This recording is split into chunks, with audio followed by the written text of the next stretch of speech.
지금 북한은 오물풍선을 날리고 있고 우리 국민 돈 수백억 원을 해킹으로 훔쳐가고 있습니다. 네, 연일 뉴스가 나오고 있죠. 그런데요, 바로 지금 대한민국 국회의원 31명이 간첩 잡는 법인 국가보안법을 없애자고 나섰습니다. 아, 타이밍이 정말 절묘하네요. 놀라운 건 이들 중에 과거 무장 강도 조직 출신으로 무고한 경비원을 칼로 찌른 인물까지 국회 부회장이 돼서 이 법안에 이름을 올렸다는 겁니다. 왜 하필 지금일까요? 이게 혹시 이재명 대표가 김정은을 만나기 위한 비밀 거래 조건은 아닐까요? 충분히 의심해볼 만한 대목이죠. 국가보안법 폐지 뒤에 숨은 진짜 의도, 오늘 한번 추적해 보겠습니다. 네, 좋습니다. 복잡한 뉴스의 행간을 쉽게 정리해드리는 이지폴 했습니다. 오늘은 간첩이 판치는 세상 만들 텐가 국가 안보 팔아먹은 정치인들의 실체라는 제목으로 이야기 나눠보겠습니다. 시작하기 전에 구독과 좋아요, 알람 설정은 저희에게 정말 큰 힘이 됩니다. 자, 그럼 바로 시작해보죠. 아니, 북한이 지금 오물풍선 보내고 핵 개발하고 대놓고 무력 시위하고 있잖아요. 그렇죠. 거의 일상이 됐습니다. 심지어 북한 정찰총국 산하 해커 조직, 그 라자루스라고 하죠. 네, 아주 악명 높은 곳이죠. 거기서 국내 가상자산 거래소를 해킹해서 460억 원을 훔쳐갔다는 기사도 나왔어요. 맞습니다. 그 돈이 다 어디로 가겠습니까? 결국엔 미사일 만들고 핵 만드는 데 쓰이는 거거든요. 아니, 이렇게 대놓고 우리를 위협하고 돈까지 훔쳐가는데 우리 스스로 안보의 빗장을 풀자고요. 이게 제정신입니까? 그게 바로 이 법안을 비판하는 쪽의 핵심 논리입니다. 적 앞에서 스스로 무장 해제를 하겠다는 거랑 뭐가 다르냐 이거죠. 그러니까요. 이 법안 발의 이유를 곡은 충가관입니다.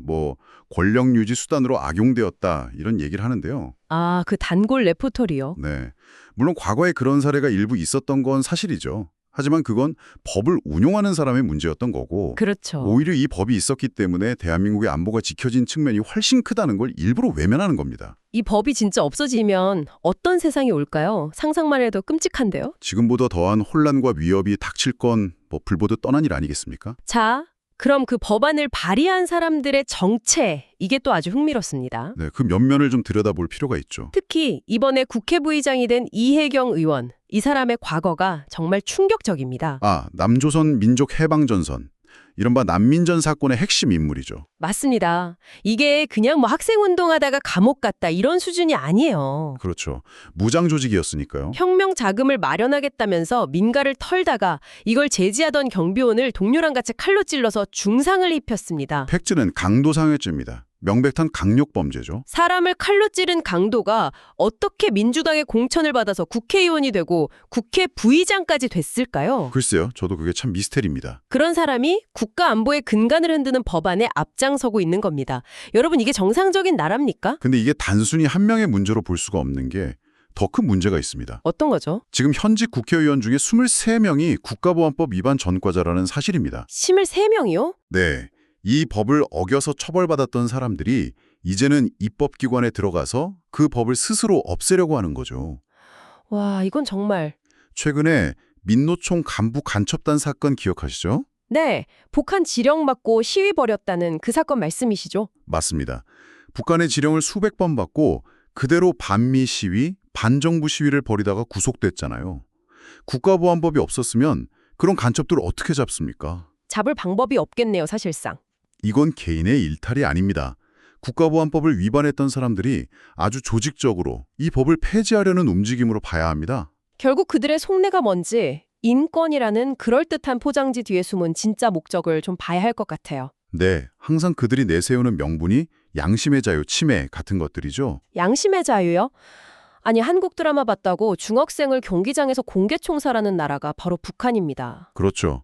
인권이라는 단어를 입에 올릴 자격조차 없는 집단이죠. 그곳 동포들의 인권은 왜 그렇게 철저하게 외면하는 겁니까? 바로 그 지점이 민주당의 이중성을 보여주는 대목입니다.